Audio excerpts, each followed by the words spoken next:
Bom dia, pessoal. Paz nesse coração lindo, que Jesus os abençoe, pedindo que Ele coloque luz divina em nossos corações, hoje e sempre. E também pedindo, Pai, a sua sabedoria para entendermos cada vez mais a sua palavra, aplicá-la em nossas vidas. Amém. Existe uma conversa popular por aí que ser cristão é a gente aturar, seja lá o que for que o nosso irmão faz para a gente, e a gente tem que aceitar fazer o papel daquele tapete que está lá na porta, sempre pronto para a pessoa chegar, se limpar e passar, como se nada tivesse acontecido. O que é que vocês acham disso? Será que é uma coisa que Jesus recomenda realmente a gente fazer?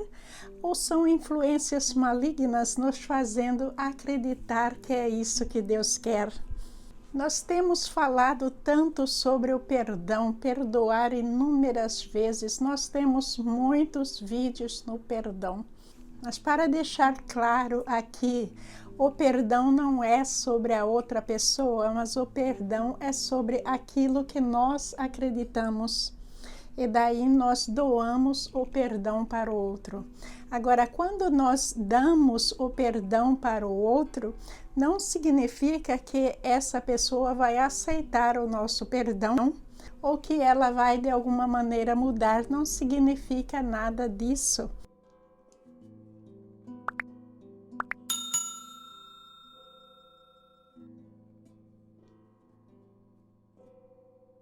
A dificuldade aí é a gente continuar sempre perdoando a mesma pessoa e não fazer esse papel do tapete, deixar que a pessoa fique pisando. Leitura de Gálatas 6:5. Porque cada um de nós é responsável pela própria conduta. Isso aí não tem nada a ver com as nossas rixas com o nosso próximo, não, mas é a nossa conduta cristã. Aquilo que a gente tem que ser diante de nosso Senhor Jesus Cristo. Também nós aprendemos que cada um carrega o seu fardo. O que significa isso? Significa que o seu infortúnio não é meu. Aquilo que você está construindo na sua vida não é o que eu estou construindo na minha vida. Então, cada um vai suportar o seu fardo. Mas veja que nosso Senhor Jesus Cristo, Ele também suporta o nosso fardo para conosco. Agora, importante é a gente entender que nosso Senhor Jesus Cristo não assume o nosso fardo. Ele nunca fez isso e nunca vai fazer, mas Ele nos ajuda a carregar, Ele nos dá força e tudo mais. E o exemplo de nosso Senhor Jesus Cristo é da maneira como a gente deve agir com o nosso próximo, porque o gol é a gente um dia ser tão perfeito que a gente se assemelha com nosso Senhor Jesus Cristo, não é? Então, aquilo que a gente vai fazer para o nosso próximo não é assumir o seu fardo em nenhuma circunstância, mas se for da nossa capacidade, a gente de alguma forma suaviza para o nosso próximo, de alguma forma a gente dá uma ajuda, de alguma forma a gente vai ser boa influência, tentando sempre elevar essa pessoa, trazer essa pessoa à realidade, trazer essa pessoa para Jesus Cristo. Leitura de 2 Coríntios 6:14.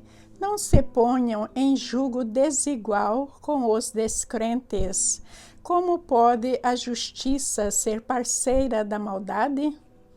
Como pode a luz conviver com as trevas? Nesse versículo, Paulo deixa claro que tem que haver limites e não esse jugo desigual. A gente está na mesma caminhada para nosso Senhor Jesus Cristo, mas se a gente colocar um jugo em nós com uma pessoa que está fazendo todo tipo de barbaridade, todo tipo de pecado neste mundo, está negando nosso Senhor Jesus Cristo, o que é que vai acontecer conosco? Nós, com esse jugo desigual, nós vamos cair no precipício com eles. Então, isso não significa de maneira nenhuma que a gente tem que cortar as relações com o nosso próximo, porque aí a gente vai estar negando tudo aquilo que nosso Senhor Jesus Cristo nos ensinou. Veja que Jesus Cristo enfrentou os inimigos mais ferozes aqui na terra, mas ele não cortou. Você vai daquele lado que eu vou deste lado, não quero nunca mais te ver. Nós não vimos Jesus Cristo fazer isso, alguém viu? Não achei essa parte em que Jesus causa uma separação total. Os fariseus fiquem para lá e eu vou ficar para cá. Jesus não fez isso, mas está nos alertando sobre esse jugo desigual. Existem certos casos nesta vida que a gente tem que deixar que a lei terrena tome conta. É por isso que a gente, como cristão, tem que obedecer à lei terrena. E veja que eu estava falando para vocês no vídeo passado que antigamente a baderna era tão grande, uma pessoa facilmente linchava a outra. E daí Deus mandou os juízes. Lembram-se que eu expliquei disso? Pois é, porque os juízes, eles são necessários para resolver essas disputas terrenas. A gente tem que amar todo aquele que é filho de Deus, amar ao próximo como a nós mesmos. Isso significa que a gente tem que ver a pessoa que está errado, fazendo coisas horríveis, como um filho de Deus, e a gente tem que amá-la. Mas não significa de maneira nenhuma que a gente vai, por isso, aceitar o seu erro, aceitar o seu pecado, não. Tem que haver um limite nisso aí. A gente não pode aceitar as coisas erradas que a pessoa está fazendo porque a gente ama a pessoa, de maneira nenhuma, porque isso não seria amor. Mas sempre considerando que essa pessoa é filho de Deus e que é da vontade de Deus que nós ajudamos a arrebatar as suas ovelhas perdidas e trazer para Ele. De acordo com o chamado de nosso Senhor Jesus Cristo para todos nós, quando nós o seguimos, é que a gente tem que testemunhar a sua palavra. A gente tem que viver de uma maneira honesta, de uma maneira verdadeira. A gente tem que ser exemplo para os outros. A gente tem que evangelizar as pessoas à nossa volta, que é para trazer as pessoas para Deus e não dividir. Aqueles que estão na mentalidade de ficar dividindo a igreja de Deus, veja que igreja, aquele prédio que a gente vai, ele não existe se as pessoas não estão lá dentro. Então, a igreja somos nós. Então, aquelas pessoas com mentalidade de dividir a igreja de Deus, elas não devem ser pessoas totalmente banidas de encontrar a graça de Deus. Vocês entendem o que estou falando? Mas, por outro lado, a gente não pode de maneira nenhuma entrar nessa ideia de divisão delas.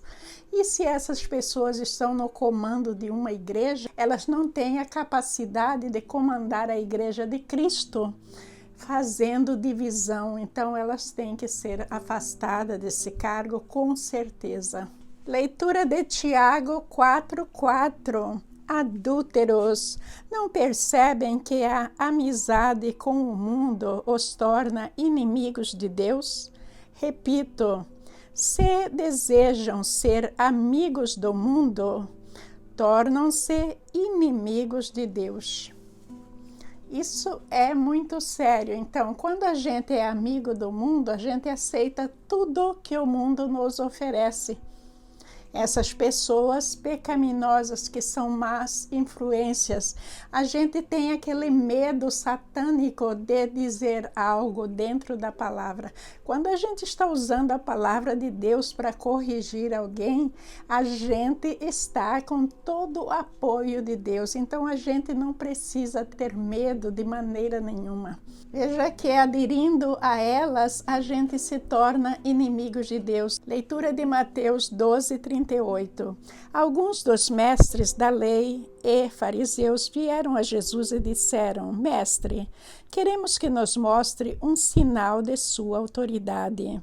Jesus, porém, respondeu: Vocês pedem um sinal porque são uma geração perversa e adúltera.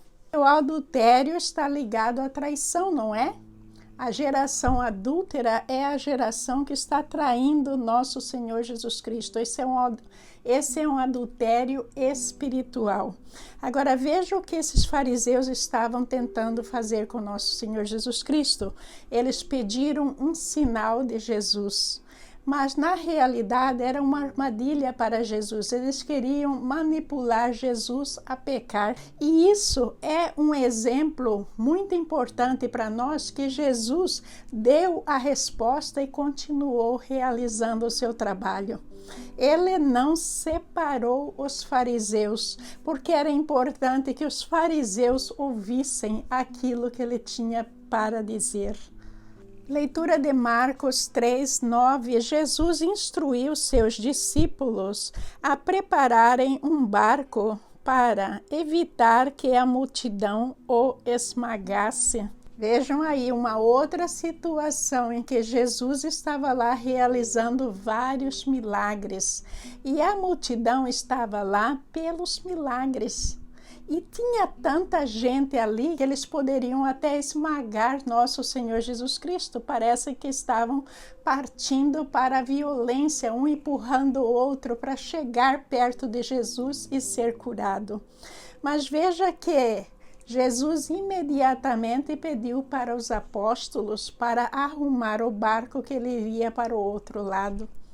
Vocês notaram a atitude de Jesus? Muitas vezes é importante a gente retirar por um tempo para esfriar a situação. E o mais importante para Jesus não era curar, mas era anunciar a boa nova a maior número de pessoas que ele pudesse. Naquele caso, essas pessoas estavam ali, me parecem, querendo até esmagar nosso Senhor Jesus Cristo, me parecem que eles não estavam interessados naquilo que Jesus Cristo estava falando, mas puramente no milagre.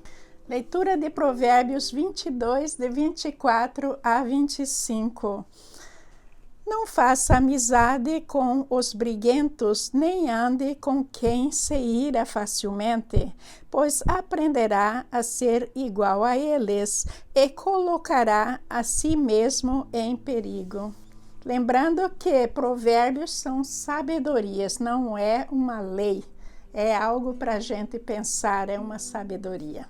O fato de estar dizendo para a gente não fazer amizade com briguentos, com pessoas que se ira facilmente. Para a gente entender isso, a gente tem que pensar que amigo é diferente de um colega, é diferente de um vizinho, é diferente de alguém que a gente só vê uma vez. Então, a gente tem que pensar nessa diferença, que é para a gente ver que não está proibindo, não está exigindo que a gente não tenha contato com esse tipo de pessoa. Não está pedindo de maneira nenhuma uma divisão. Mas isso aí é sabedoria, que é para a gente não ter intimidade com essas pessoas. Não significa que a gente não vai relacionar com elas. Elas simplesmente não serão nossos amigos íntimos. Continuando a leitura de Tito 3, 10 e 11. Se alguém tem causado divisões entre vocês, advirta-o uma primeira e uma segunda vez. Depois disso, não se relacione mais com ele. Tais indivíduos se desviaram da verdade e condenaram a si mesmos com seus pecados. Esse exemplo é quando a pessoa está na igreja causando divisão. A igreja de nosso Senhor Jesus Cristo, ela não é de maneira nenhuma uma igreja dividida. Então, a gente, para manter a unidade da fé, a gente tem que ter certeza que não existe divisão dentro da nossa igreja ou entre igrejas. Isso é muito importante. Mais uma vez, nós formamos igrejas. Então, a gente tem que sempre vigiar para que a gente não esteja conectado com o falso profeta, mas ao mesmo tempo que a gente não esteja sendo aquela igreja causando divisão entre as outras e tratando as outras igrejas como ovelhas desgarradas, membros desgarrados da igreja de Deus, que não existe divisão. É a mesma política da vizinhança, mas com certeza, se a nossa igreja, dentro dela, a gente está aceitando que a divisão ocorra ali, a nossa igreja está se tornando uma igreja satânica. E a repreensão franca é melhor que o amor escondido, Provérbios 27:5. O amor, para ser verdadeiro, ele tem que ser um amor baseado na honestidade, na verdade, e principalmente na verdade e honestidade que Deus nos ensina, não é? Então, veja que quando a gente está aceitando o erro do outro, sem a gente mostrar para o outro que ele está errado, a gente não está fazendo o nosso papel cristão.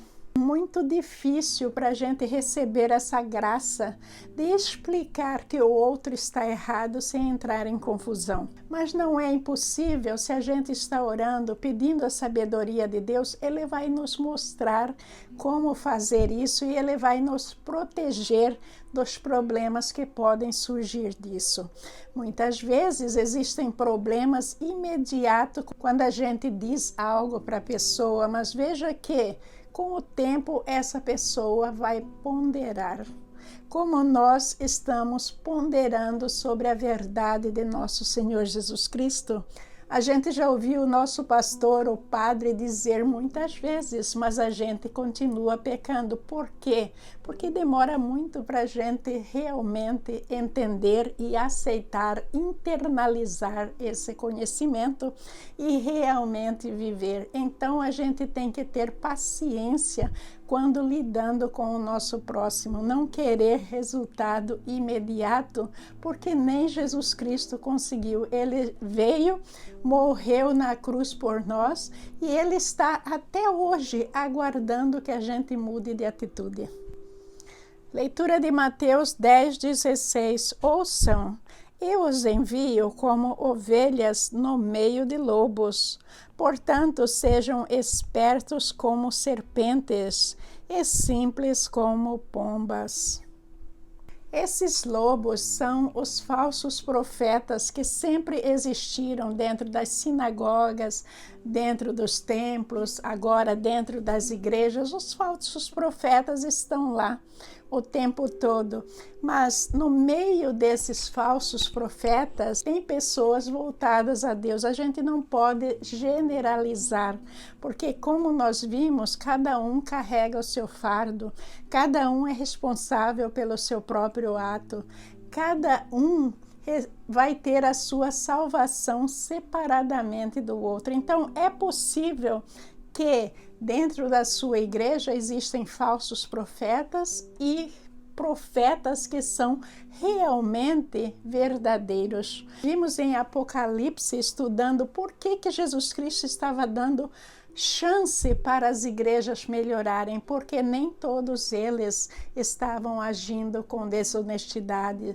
nem todos eles tinham voltado completamente para o Satanás. Tinha gente ali que ainda estava fazendo um bom trabalho. Então nós temos que separar essas coisas e aprender como agir. Agora, ser tão astuto como uma serpente significa que a gente tem que conhecer a palavra de Deus e travar as nossas batalhas espirituais com Jesus Cristo, não por nós mesmos, usando a palavra de Deus. E isso a gente só consegue fazer através do conhecimento. Agora, ser tão suave como uma pomba significa que a gente nunca vai abandonar o amor de Deus. Seja lá qual for a cilada que o inimigo nos apresenta, o amor de Deus não pode nos deixar. A gente tem que estar sempre tratando com essas pessoas malignas também com uma dose de amor, sabendo que eles são filhos de Deus e nós devemos influenciá-los para ir para Deus e não para o Satanás. Porque Satanás com certeza já os recrutou, mas isso não é eterno. Até a vinda de nosso Senhor Jesus Cristo, qualquer um de nós, seja mais satânico que for, a gente tem sim oportunidade de mudar de atitude, de ter a atitude devotada a Deus, aceitar Jesus Cristo como nosso Salvador, transformar nossas vidas, e é isso que Ele quer. Mas depois da vinda de nosso Senhor Jesus Cristo, essa chance acabou. Então vamos pensar sobre isso, que a paciência de nosso Senhor Jesus Cristo, de Deus, ela tem um limite, e esse limite é a vinda de nosso Senhor Jesus Cristo. Leitura de 2 Timóteo 3,14. Você, porém, deve permanecer fiel àquilo que lhe foi ensinado. Sabe que é a verdade, pois conhece aqueles de quem aprendeu. O apóstolo Paulo aí está falando com seu amigo, irmão, considerado filho Timóteo. No caso de Timóteo, quem ensinou Timóteo foi primeiramente a sua avó, Lois, que era cristã, e depois o apóstolo Paulo, que ensinou tudo para ele prosseguir a sua missão. E por trás desses dois estava nosso Senhor Jesus Cristo e toda a sua palavra que está no Evangelho. Então veja que o bom exemplo que a gente tem que seguir é o que está escrito na palavra de Deus. Esse conselho de Paulo a Timóteo está na Bíblia não por ilustração, mas para que a gente aprenda com Timóteo que a gente tem que permanecer firme, manter os nossos pés no solo de Deus e não retirar nem 1 milímetro de lá, ficar lá até o dia do retorno de nosso Senhor Jesus Cristo. É sempre um prazer para mim falar em gotas de luz, porque a gente vai aprendendo coisas do dia a dia, coisas que às vezes a gente nem pensa, mas está na palavra e está muitas vezes de uma maneira indireta ou direta. A gente só tem que buscar, pedir a sabedoria de Deus, que a gente vai encontrar uma resposta. Muito obrigada pela sua participação. Sejam todos vocês sempre bem-vindos. Bem-vindos a aprender comigo a palavra de Deus. Bem-vindos a considerar, aceitar nosso Senhor Jesus Cristo como seu Salvador. Transformar a sua vida completamente. Não dar mais ocasiões ao Satanás, nunca mais. E ser a ovelha de nosso Senhor Jesus Cristo, a ovelha que está pronta para o seu trabalho, não a ovelha desgarrada. Vamos pensar nisso, meus irmãos. Muito obrigada por tudo, que Jesus acrescente muita paz, contentamento no seu coração, te acrescente saúde, bem e prosperidade. Bom dia.